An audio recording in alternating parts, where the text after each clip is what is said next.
कैसा रहेगा अगर आपकी मैं फोकस नहीं कर पाने वाली बीमारी को एकदम सिंपल स्टेप्स में ख़त्म कर दूं? तो देखो, फोकस ना करना सिर्फ स्टडीज़ पे आपकी इफेक्ट नहीं करेगा, बल्कि लाइफ में आगे बढ़ने के लिए, किसी भी फील्ड में कामयाब होने के लिए आपकी रुकावट बनेगा।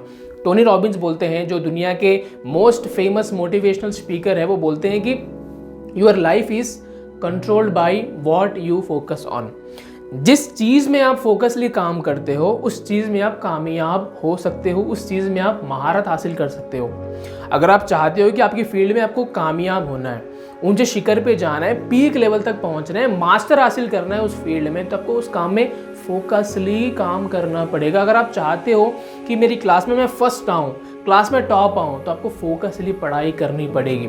आप कितने घंटे पढ़ाई करते हैं ये मैटर नहीं करता, भले आप एक दिन में 10 घंटे पढ़ाई कर रहे होंगे, 15 घंटे पढ़ रहे होंगे। मैटर ये करता है दोस्त कि आप कितने घंटे फोकसली पढ़ाई कर रहे हैं। फोकस के साथ 4 घंटे पढ़ना बिना फोकस के 10 घंटे पढ़ने पे भारी पड़ सकता है। हम मोटिवेट होकर पढ़ना तो शुरू कर देते हैं, लेकिन कुछ समय के बाद हमें लेजीनेस फील होता है, हमें नींद आने लगती है, हमें फ़ोन चलाने का मन करता है, इंस्टाग्राम पे रील स्क्रॉल करने का मन करता है, नोटिफिकेशंस क्लिक करने का मन करता है, व्हाट्सएप में स्टेटस देखने का मन करता है। ऐसा क्यों होता है?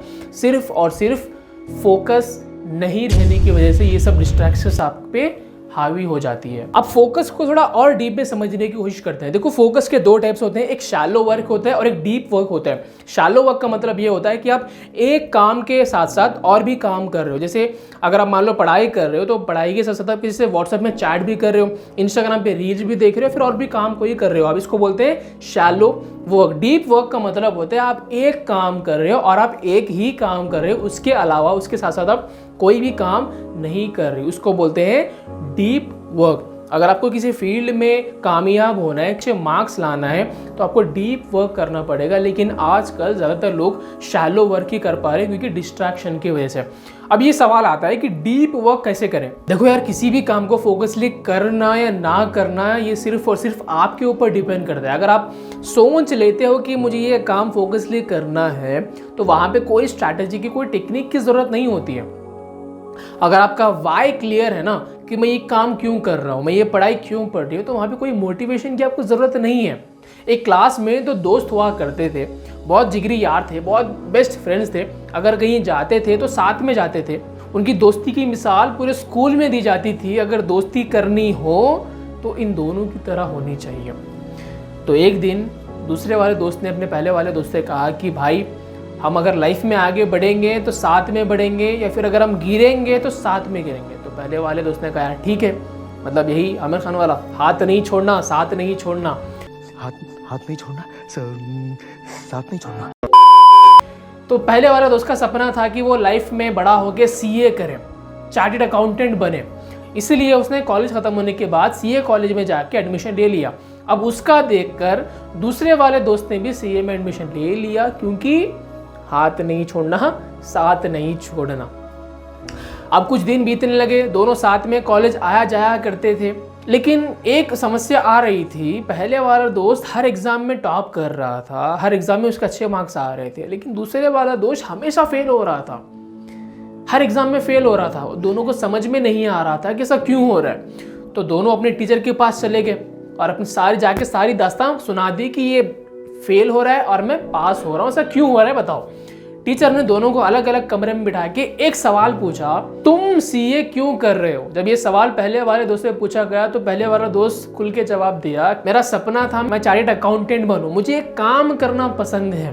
और जब यही सवाल दूसरे वाले दोस्त से पूछा गया तो उसने एक जवाब दिया कि मेरा दोस्त सीए कर रहा था, इसलिए मैंने सीए में एडमिशन ले लिया। पहले वाले दोस्त का वाई क्लियर था, इसीलिए वो हर एग्ज़ाम में पास कर रहा था। दूसरे वाले दोस्त का वाई क्लियर नहीं था, इसीलिए वो हर एग्ज़ाम में फेल हो रहा था। अगर आपका वाई क्लियर होगा ना, तो आपका फोकस ऑटोमेटिकली पढ़ाई पे रहेगा। अब आप क्यों पढ़ाई कर रहे हैं? आपने आपसे कभी सवाल पूछा कि घर वाले आपको ज़बरदस्ती कर रहे हैं, कि घर में काम रहता है इसलिए आप कॉलेज जा रहे हैं? नहीं ना। आप कुछ अगर करना चाहते हैं, लाइफ में कुछ बनना चाहते हैं, इसीलिए आप पढ़ाई कर रहे हैं। जब भी आप डिस्ट्रैक्ट हो रहे हैं, जब भी आपका फोकस टूट रहा है ना, तो एक अपना वाई रीज़न क्लियर कर लो कि मैं ये क्यों कर रही हूँ, मैं ये क्यों कर रहा हूँ, तब आपका फोकस ऑटोमेटिकली फिर से स्टेबल हो जाएगा। Number 2, avoid distractions. ये कहानी हम सब लोगों ने सुनी है, द्रोणाचार्य और अर्जुन की। द्रोणाचार्य अपने शिष्यों के पास गए, उनको तीर कमान सिखाने के लिए अपने सारे शिष्यों को इकट्ठा कर लिया और ये बोलने लगे कि ये पेड़ पे एक पक्षी है, तुम सब लोगों को इस पक्षी की आंख में निशाना लगाना है। सब लोगों ने कहा ठीक है गुरुदेव, जैसा आप बोले। पहले युधिष्ठिर को बुलाया गया। युधिष्ठिर, तुम्हें क्या नजर आ रहा है? द्रोणाचार्य ने पूछा। युधिष्ठिर ने जवाब दिया, गुरुदेव मुझे आसमान नजर आ रहा है, मुझे जमीन नजर आ रही है, मुझे आप नजर आ रहे हैं। द्रोणाचार्य ने युधिष्ठिर को वापस भिजवा दिया और दुर्योधन को बुलाया। दुर्योधन, तुम्हें क्या नजर आ रहा है? दुर्योधन ने कहा, मुझे पेड़ नजर आ रहा है, मुझे पक्षी नजर आ रही है, मुझे आसमान नजर आ रहा है गुरुदेव। दुर्योधन को भी वापस भिजवा दिया गया। अब बुलाया गया अर्जुन को। अर्जुन, तुम्हें क्या नजर आ रहा है? अर्जुन ने कहा, सिर्फ पक्षी की आंख गुरुदेव। द्रोणाचार्य ने बोला, तीर निशाना लगाओ और छोड़ दो। अर्जुन ने निशाना लगाया और छोड़ दिया। तीर सीधा पक्षी की आंख में जा लगी। This is called the level of focus. जब हम नया नया गाड़ी सीख रहे होते हैं, गाड़ी चला रहे होते हैं, तो हमारा ध्यान पूरा सामने की तरफ होता है, पूरा रोड पे होता है। ना हम फ़ोन चलाते हुए गाड़ी चलाते हैं शुरुआत में, ना हम म्यूज़िक सुनते हुए गाड़ी चलाते हैं, ना किसी से बात करते हैं। क्यों? हमें ये डर रहता है कि अगर मैं गिर जाऊंगा तो मुझे मार लगेगी, चोट लगेगी। हम इस डर की वजह से सिर्फ हमारा पूरा फोकस सामने की ओर लगाते हैं। उसी तरह जब आप पढ़ाई कर रहे हो, जब आपका फोकस नहीं रहेगा तो आप फेल हो जाओगे। अगर आप फेल हो जाओगे, आप घर में क्या जवाब दोगे? बाहर बेइज्जती हो जाएगी, आपको कॉलेज में एडमिशन नहीं मिलेगा। तो ये सारे प्रॉब्लम्स आपको याद करने हैं। जब आपका फोकस टूट जाता है, जब आप ये प्रॉब्लम्स याद करोगे तो आपका फोकस ऑटोमेटिकली स्टेबल हो जाएगा, फिर आप फोकसली काम करते रहोगे। देखो, जो भी आपको डिस्ट्रैक्ट करने वाली चीज़ें हैं उससे आपको कोसों दूर हो जाना है। जैसे आपका मोबाइल फ़ोन है, आपको लैपटॉप यूज़ नहीं करना है, मोबाइल फ़ोन यूज़ नहीं करना है, घर वालों से दूर होकर जाके पढ़ना है, एक शांत वाली प्लेस में जाके पढ़ना है। आपके टेबल पे सिर्फ आपकी मेन पढ़ने वाली टेक्स्ट बुक ही होनी चाहिए, उसके अलावा कोई बुक आपके टेबल पे नहीं होनी चाहिए। तो ये सारे डिस्ट्रैक्शन वाले चीज़ों को साइड में रखकर आपको कंफर्टेबल प्लेस में जब आप पढ़ोगे तो आपका फोकस, आप एक जगह फोकसली पढ़ सकोगे। Number 3, avoid multi tasking. जब आप एक काम कर रहे हो ना तो एक ही काम पे फोकस करो, साथ में अलग अलग काम करने की कोशिश मत करो। मल्टी टास्किंग को अवॉइड करो अगर आप फोकसली काम करना चाहते हो तो। जब शेर किसी जानवरों के झुंड को देखता है ना तो वो हर जानवर पर हमला नहीं करता, बस वो एक जानवर पर फोकस करता है, उसी जानवर पर अटैक करता है। अगर आप गाड़ी चलाते चलाते फ़ोन पे बात करोगे तो एक्सीडेंट होने के चांसेस बढ़ जाएंगे।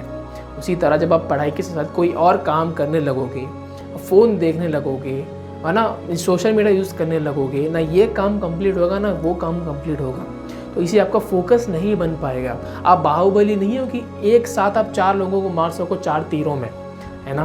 तो इसीलिए एक काम पे फोकस करो और एक काम पे ठान लो कि आज मुझे ये चैप्टर कंप्लीट करना है ना, आज मुझे इतने टाइम के अंदर ये टॉपिक कंप्लीट करना है। तो ये टास्क लोगे तो आपका फोकस और बढ़ेगा। So that's all for today. अगर आपको वीडियो अच्छा लगा हो तो वीडियो अपने दोस्तों के साथ ज़रूर शेयर करना जो पढ़ाई में फोकस नहीं कर पा रहे हैं। यहाँ पे सेल्फिश मत बनना, शेयर करना उन लोगों के साथ। तो मिलते हैं नेक्स्ट वीडियो में, तब तक के लिए keep learning and keep growing.